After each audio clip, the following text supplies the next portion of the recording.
Hello நண்பர்களே, நாங்க இன்னைக்கு பாலப்பள்ளம் குடில் பார்க்க போயிருந்தோம். சரியான கூட்டம். அதனால டிக்கெட் ரூ. 100 கொடுத்து வாங்கி உள்ள போனோம். அடடா, லைட்டிங் எல்லாம் வேற லெவல்ல இருந்துச்சு. என்ட்ரன்ஸ்ல பாத்தீங்கன்னா கலர் மீன்கள் வச்சிருந்தாங்க. உள்ள போனா ஏரோது ராஜா சாஸ்திரிகளிடம் இயேசுவின் பிறப்பை விசாரித்தது. யோசேப்பும் மரியாளும் இயேசுவை தூக்கிக் கொண்டு தப்பித்தல்.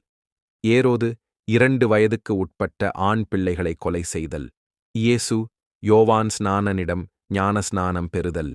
ஏரோதியாளின் மகள் யோவானின் தலையை கேட்டல். இயேசுவை காட்டிக் கொடுக்க யூதாஸ் 30 வெள்ளிக்காசு பெறுதல். அரண்மனையில் இயேசுவின் விசாரணை. பேதுரு இயேசுவை மறுதலித்தல். இயேசுவின் உயிர்த்தெழுதல். அந்திகிறிஸ்துவின் ஆட்சி. 1000 வருட அரசாட்சி. பரிசுத்தவான்களின் உயிர்த்தெழுதல் போன்ற காட்சிகள் மிகவும் அழகாக தத்ரூபமாக செய்திருந்தாங்க.